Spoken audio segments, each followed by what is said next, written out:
Welcome to From Beneath the Hollywood Sign. If you love old movies, Hollywood history, or the golden age of filmmaking, this is the podcast for you. Hosted by writer-producer Steve Cubine and actress-writer Nan McNamara. And now, Steve and Nan. How are you? Oh, I'm well. I'm so excited about being here with you and launching our new podcast. I'm so excited to introduce everybody who's watching to From Beneath the Hollywood Sign, the podcast. You know, what's exciting about this is you and I have known each other for quite a few years. Maybe decades. Yeah, but this is the first time we've actually gotten to work together. Yeah, I know. What's up with that? Yeah, which is really exciting. So I know some things about you that I want to share with our viewers and future podcast listeners, because you bring such a pedigree to the subject of Hollywood. Not only are what I call you the savant of stories of old Hollywood, but you are also an award-winning writer-producer. You're probably best known for the 2018 Emmy Award-winning series Break a Hip with the beautiful Christina Pickles, who won an Emmy for her performance. Yes. But you have worked with some greats in the business for over 20 years. I mean, the feature film that you did with Cameron Watson, who wrote and directed it, our very own, starring the fabulous Allison Janney, Academy Award winner. The fabulous, also with Keith Carradine and Cheryl Hines and Jason Ritter and Beth Grant and all these amazing actors.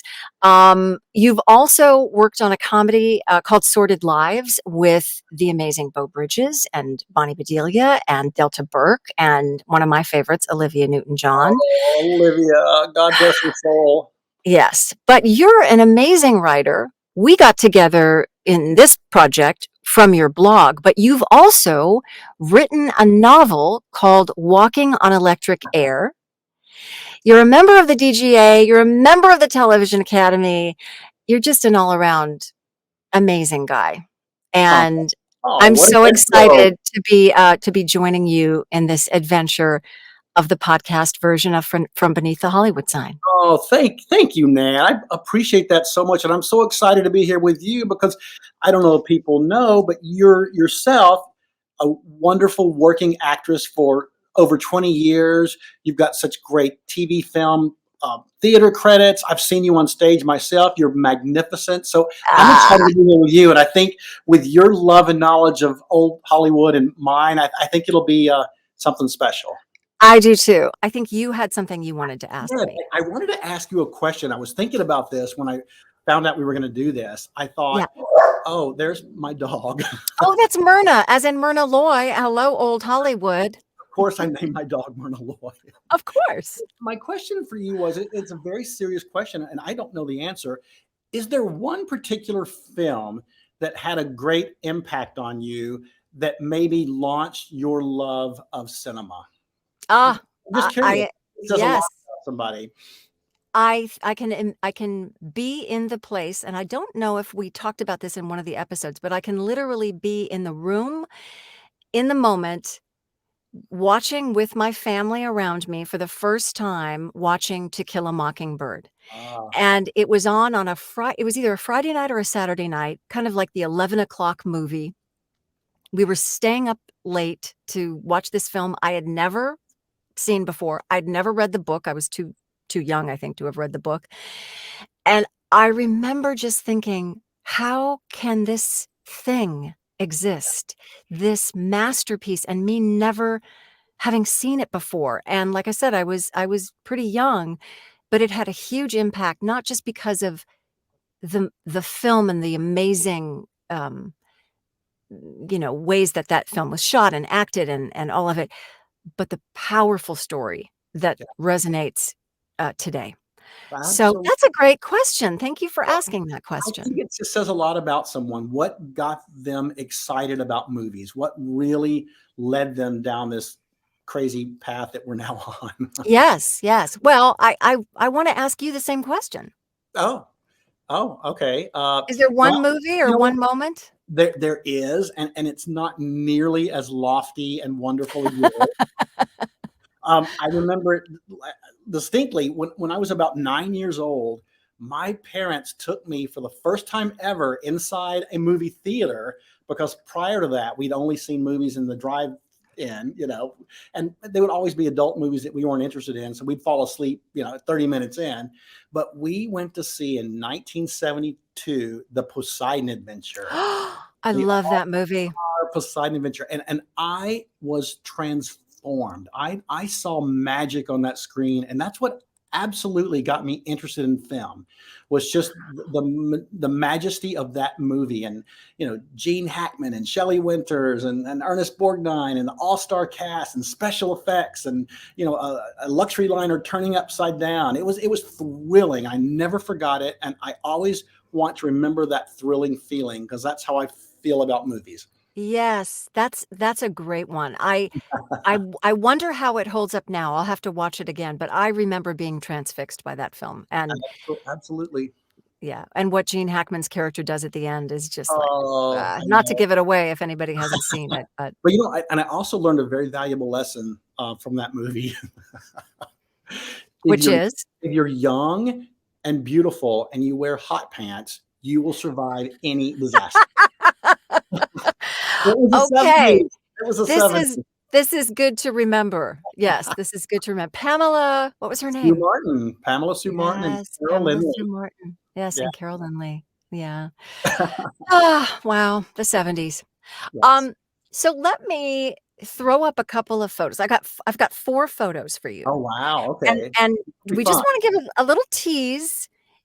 The first thing that comes to your mind when I throw one of these up there, and that this'll let our audiences know some of the great, stories that they'll get to hear when they listen to the podcast from Beneath the Oh, good, Hollywood Sign. good. Okay. Alright. So here is the first one. Ah, Lana Turner and Ava Gardner, love goddesses, movie stars, glamour, everything that Hollywood should be. That's what I see. I see just two exquisite women at the peak of their beauty, and yeah, some pretty sexy stuff. They are incredibly sexy. Yes. Their dresses are, right on point for today. I go right to the fashion. Yes. Alright, here's from a different era, but here's our next one. Oh, Peter Duell. You know what? An incredible actor who really was troubled, and his life ended way too soon. Yeah, I see a little sadness when I see that because I always wonder what could have been had he not committed suicide when he did. So, yeah, but we'll talk about that one for sure because that happened right in my neighborhood. So it's really interesting. Yes, yes, Peter Duell, handsome, talented fellow. Alright, here's, something from a few years before that, few decades, I should say.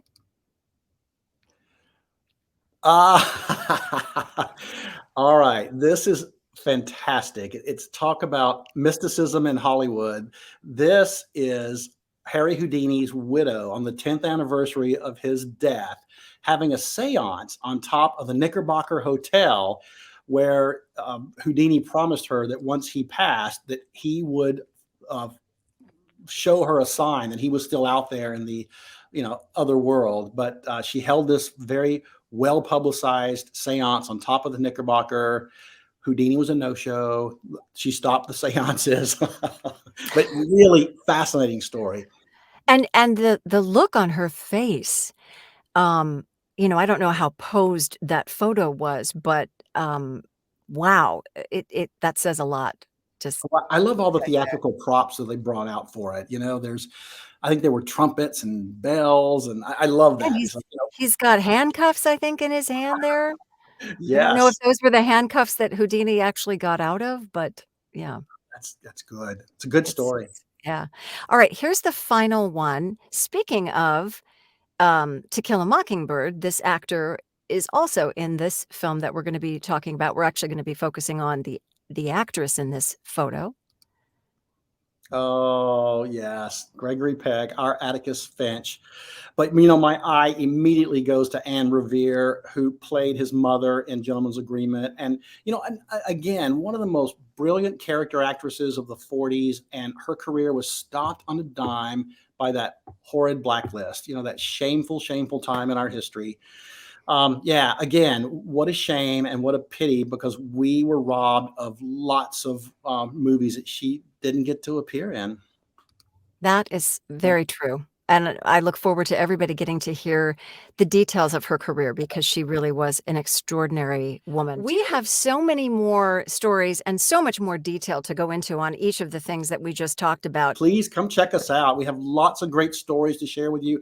And one thing about this podcast, which I think is going to make us a little different from others, is we seek out the stories that maybe aren't as well known. You know, we really talk about actors and directors and people that you know. It's not the Katharine Hepburns and Spencer Tracy's, although we'll talk about those people. But we like to find those lesser known nuggets and tell you all about it. So it'll be fun. We look forward to you joining us.